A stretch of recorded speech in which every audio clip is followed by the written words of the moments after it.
നടനുള്ള പുരസ്കാരത്തിന് മമ്മൂട്ടിയും പൃഥ്വിരാജും ഒരുപോലെ അംഗം കുറിക്കുന്നു. ആരായിരിക്കും മികച്ച നടൻ? മികച്ച നടിയാകാൻ പാർവതി തിരുവോത്ത്, ഉർവശി എന്നിവരുണ്ട്. ബിന്ദു പണിക്കരെയും പരിഗണിക്കുന്നുണ്ടെന്ന് അറിയുന്നു. അന്തിമ പട്ടികയിൽ നിന്ന് ആരായിരിക്കും വിജയി? മികച്ച സിനിമ ഏതായിരിക്കും? ആട്ടമുണ്ട്, ആടുജീവിതമുണ്ട്, കാതലുണ്ട്. ഒപ്പത്തിനൊപ്പം നിൽക്കുന്ന നടീ നടന്മാർ, സിനിമകൾ അവ മാറ്റിവെക്കുന്നു ഇത്തവണ. 2023 കേരള സംസ്ഥാന ചലച്ചിത്രങ്ങളുടെ പ്രഖ്യാപനം ബഹുമാനപ്പെട്ട സാംസ്കാരിക വകുപ്പ് മന്ത്രി ശ്രീ സജി ചെറിയാൻ അവർ നിർവഹിക്കുകയാണ്.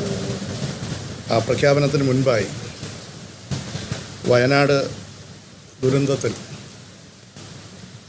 കഷ്ടത അനുഭവിക്കുന്ന ജനങ്ങൾക്ക് മുഖ്യമന്ത്രിയുടെ ദുരിതാശ്വാസ നിധിയിലേക്ക് സഹായങ്ങൾ ഒഴുകി എത്തിക്കൊണ്ടിരിക്കുകയാണ്. ചലച്ചിത്ര അക്കാദമിയും ഇതുമായി പങ്കുചേരുകയാണ്. അക്കാദമിയുടെ തനത് ഫണ്ടിൽ നിന്ന് 10 ലക്ഷം രൂപ CMDRFിലേക്ക് നൽകുകയാണ്. ബഹുമാനപ്പെട്ട ചെയർമാൻ ശ്രീ രഞ്ജിത്ത് ആദരണീയനായ സാംസ്കാരിക വകുപ്പ് മന്ത്രിക്ക് ഈ തുക കൈമാറും.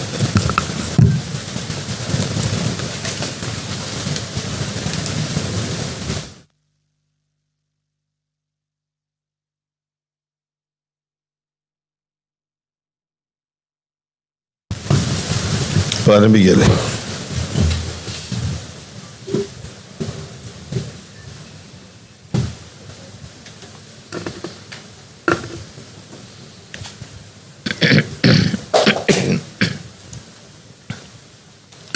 അൻപത്തിനാലാമത് Kerala state awards for Malayalam films അതിവിടെ ഞാൻ പ്രഖ്യാപിക്കുകയാണ്. ഇതിൻ്റെ ജൂറി അംഗങ്ങളായി പ്രവർത്തിച്ചവരെ ആദ്യം ഒന്ന് പറഞ്ഞു പോകുന്ന നല്ലതായിരിക്കും. ചലച്ചിത്ര വിഭാഗം അന്തിമ വിധി നിർണയ സമിതി ചെയർമാൻ ശ്രീ സുധീർ മിശ്ര, അംഗങ്ങൾ Shri Priyanandanan, Shri Alagappan N, Shri Lijo Jose Pellissery, Shri NS Madhavan, Shrimati Ann Augustine, Shri Sreevalsan J Menon, Shri C Ajoy, member secretary. പ്രാഥമിക വിധി നിർണയ സമിതി 1ാം sub committee Shri Priyanandanan chairman, Shri Prathap P Nair അംഗം, ശ്രീ വിനോയ് തോമസ് അംഗം, ഡോക്ടർ മാളവിക ബിന്നി അംഗം, ശ്രീ അജോയ് മെമ്പർ സെക്രട്ടറി. പ്രാഥമിക വിധി നിർണയ സമിതി 2ാം sub committee Shri Alagappan chairman, Shri Vijay Shankar, Shri Shihabuddin പൊയ്ത്തും കടവ്, ശ്രീ CR ചന്ദ്രൻ, ശ്രീ C അജോയ്. രചനാ വിഭാഗം ഡോക്ടർ ജാനകി ശ്രീധരൻ ചെയർപേഴ്സൺ, അംഗങ്ങൾ doctor Jose K Manuel, doctor OK Santhosh, Shri C Ajoy.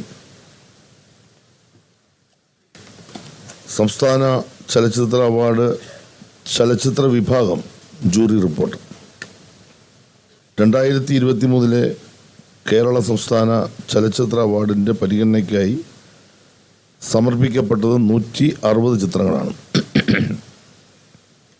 ചലച്ചിത്ര അവാർഡിൻ്റെ ചരിത്രത്തിലെ തന്നെ ഏറ്റവും ഉയർന്ന സംഖ്യയാണിത്. ഇതിൽ നിന്നും പ്രാഥമിക ജൂറി 2 സബ് കമ്മിറ്റികളായി തിരിച്ച് 80 വീതം സിനിമകൾ കാണുകയും 35 സിനിമകൾ ഷോർട്ട് ലിസ്റ്റ് ചെയ്യുകയും ചെയ്തു.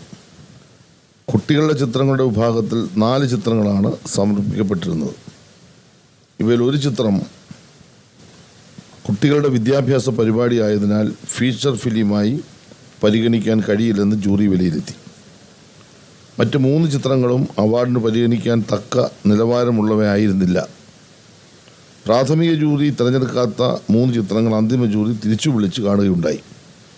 അങ്ങനെ ആകെ 38 സിനിമകളാണ് അന്തിമ ജൂറി അവാർഡ് നിർണയത്തിനായി സസൂക്ഷ്മം വിലയിരുത്തിയത്. അന്തിമ പട്ടികയിലെ 38 ചിത്രങ്ങളിൽ 22 ചിത്രങ്ങളും നവാഗത സംവിധായകരുടേതായിരുന്നു എന്നത് മലയാള സിനിമയുടെ ഭാവിയെ സംബന്ധിച്ച് ആശാവഹമായ കാര്യമാണ്. ജൂറി നിർദ്ദേശങ്ങൾ: 1. പ്രാഥമിക ജൂറിയുടെ സബ് കമ്മിറ്റിയിൽ നിലവിൽ 4 അംഗങ്ങളാണുള്ളത്. അത് 3 അല്ലെങ്കിൽ 5 എന്ന നിലയിൽ പുനഃക്രമീകരിക്കേണ്ടതാണ്. 2. പുരസ്കാരങ്ങൾ ലഭിച്ച മലയാള ചിത്രങ്ങൾ കേരളത്തിന് പുറത്ത് പ്രദർശിപ്പിക്കാനുള്ള അവസരങ്ങൾ ഒരുക്കണം. 3. വൻകിട മൂലധന സഹായമില്ലാതെ സിനിമയെന്ന മാധ്യമത്തോട് പ്രതിബദ്ധത പുലർത്തുന്ന ഇൻഡി സിനിമകൾക്ക് പ്രത്യേക പ്രോത്സാഹനം നൽകണം. 4. മികച്ച തിരക്കഥകൾ ഒരുക്കുന്നതിനായി സ്ക്രിപ്റ്റ് ലാബ്, മെന്റിംഗ് എന്നിവ ചലച്ചിത്ര അക്കാദമിയുടെ നേതൃത്വത്തിൽ സംഘടിപ്പിക്കണം. ഇനി അവാർഡിലേക്ക് കടക്കുകയാണ്. രചനാവിഭാഗ അവാർഡുകൾ. മികച്ച ചലച്ചിത്ര ഗ്രന്ഥം മഴവിൽ കണ്ണിലൂടെ മലയാള സിനിമ. ഗ്രന്ഥകർത്താവ് കിഷോർ കുമാർ. ഈ അടുത്ത സമയത്ത് അദ്ദേഹം നമ്മെ വിട്ടുപിരിഞ്ഞു എന്ന കാര്യം ഖേദപൂർവ്വം ഞാൻ അറിയിക്കുകയാണ്. 30,000 രൂപയും ശില്പവും പ്രശസ്തി പത്രവുമാണ് നൽകുന്നത്. മൗലികവും നൂതനമായ കാഴ്ചപ്പാടിലൂടെ കഴിഞ്ഞ 2 പതിറ്റാണ്ടിനുള്ളിൽ മലയാള സിനിമയിൽ സംഭവിച്ച ഭാവുകത്വ പരിണാമത്തെ സൂക്ഷ്മവും വിമർശനാത്മകവുമായി അവതരിക്കുന്ന കൃതി. സിനിമയിലെ ക്യർ രാഷ്ട്രീയത്തെ ഈ കൃതി സംവാദാത്മകമാക്കുന്നു. 2. മികച്ച ചലച്ചിത്ര ലേഖനം. ദേശീയതയെ അഴിച്ചെടുക്കുന്ന സിനിമകൾ. ലേഖൻ ഡോക്ടർ രാജേഷ് M.R. 20,000 രൂപയും ശില്പവും പ്രശസ്തി പത്രവും. ഇന്ത്യൻ സിനിമ ദേശീയതയെ എപ്രകാരമാണ് ആവിഷ്കരിക്കുന്നതെന്ന് പരിശോധിക്കുന്ന ലേഖനം.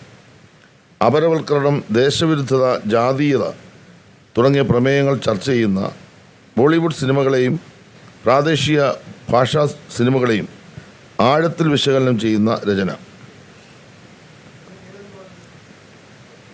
Doctor Rajesh M.R. മികച്ച ചലച്ചിത്ര ലേഖനം. ദേശീയതയെ അഴിച്ചെടുക്കുന്ന സിനിമകൾ.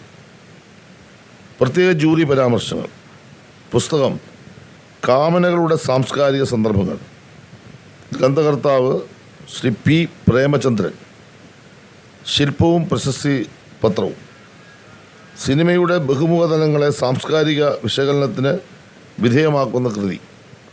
സർവദേശീയവും പ്രാദേശികവുമായ ചലച്ചിത്രങ്ങളിലെ ലിംഗരാഷ്ട്രീയത്തെ സൂക്ഷ്മവും ശ്രദ്ധേയവുമായ രീതിയിൽ രേഖപ്പെടുത്തുന്ന പുസ്തകം. 2. ലേഖനം ഫിലിം സൊസൈറ്റി പ്രസ്ഥാനം കേരളത്തിൽ ചരിത്രവും രാഷ്ട്രീയവും. ലേഖകൻ അനൂപ് KR. ശില്പവും പ്രശസ്തി പത്രവും. കേരളത്തിലെ ഫിലിം സൊസൈറ്റി പ്രസ്ഥാനത്തിൻ്റെ ഉത്ഭവവും വികാസ പരിണാമങ്ങളും രാഷ്ട്രീയമായി വിശകലനം ചെയ്യുന്ന പഠനം.